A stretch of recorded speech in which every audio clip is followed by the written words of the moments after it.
Good morning to one and all present who are seeing this video.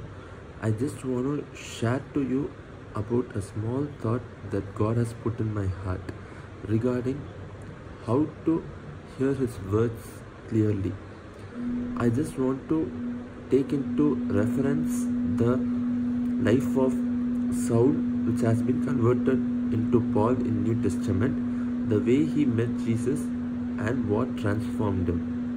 I just want you to take note of two verses, Acts 9:3, and I'm just reading it. As he journeyed, he came near Damascus, and suddenly there shined a light about him from heaven. Acts 9:4, Saul, Saul, why thou persecutest me?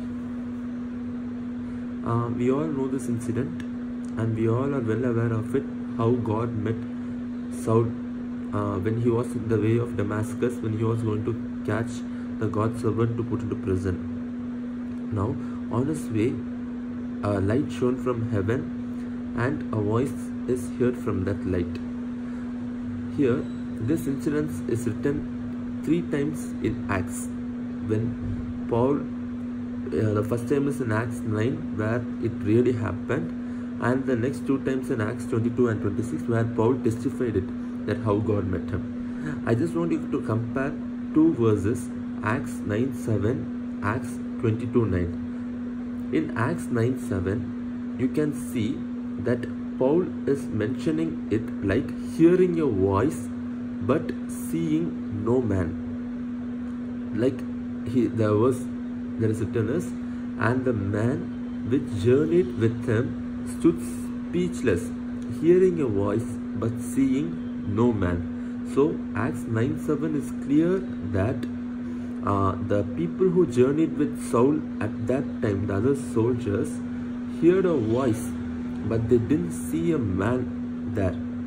But in Acts 22:9, when we are reading it, we can find that, and they that were with me saw indeed the light and were afraid, but they hear not the voice of him that spake to me.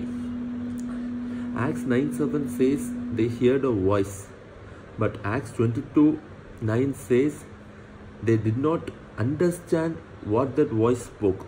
That is the good way to understand it. They heard a noise. They hear that someone is speaking. The other soldiers who were with Saul heard that someone is speaking, but they could not understand who is speaking and what is the matter they were speaking. And in Acts 9:7 it is written, but seeing no man. And Acts 22:9 we can see it is written that they saw indeed the light. So that the soldiers who came with them saw just the light, but they didn't see a man who was standing within the light. And Saul, the Paul whom God wanted to meet, didn't just see the light, but he saw a man standing within that light, and the man is no one else than Jesus. You can ask where it is written as Jesus. In the same chapter in 4th verse, it is written that Paul will be asking, who are you, Lord? I am Jesus you are persecuting. Jesus will answer, it is Jesus who was standing within the light. This makes the difference in word of God. When Saul got blind, why didn't other soldiers didn't get blind? And when Saul's life was transformed into such a way that he became an apostle, why didn't the soldiers didn't get transformed when they saw that light? 2 reasons. First thing is, Saul just didn't see the light. He saw a man that is standing within the light, and the man was no one else than Jesus. Other people, other soldiers came with him, they just saw that light and they were astonished. This is the thing that is happening in modern spiritual world.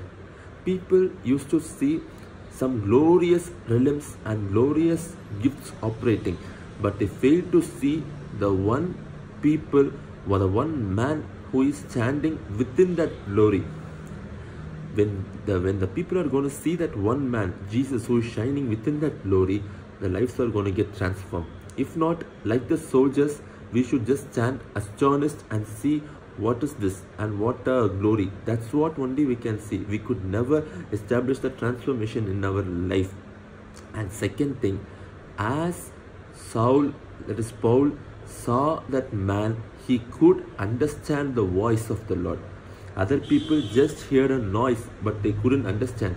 But Saul clearly heard the voice of the God, and this led him to the transformation of his entire life. That changed his life. So today, we will come into a conclusion that whatever situation we may be facing and whatever troubles or persecutions that may come against us, we will have a faith that we don't want to see the things that are surrounding us. In spite of, in midst of the things, a man is standing for us. When we are going to focus our attention on that man, we just don't hear just a noise, but we will hear the voice of what he is speaking. But as long as when we are keeping our eyes on the problems and the situations that are surrounding us, or on the light that is around us, we could never see a man beneath. When we focus our attention on that particular man who is standing in midst of it, because as verse says in Isaiah, when you walk through waters, I will be with you. When you are crossing the fire, I will be with you. So God is with us in every situation, but it takes effort and time for us to find that he is with us. The simple trust is all what God expects from us today. So that let us learn to give the simple trust to Jesus, so that we will become a testimony for him, and we can hear the word of the Lord so clearly, and let us stand for his glory. God bless you.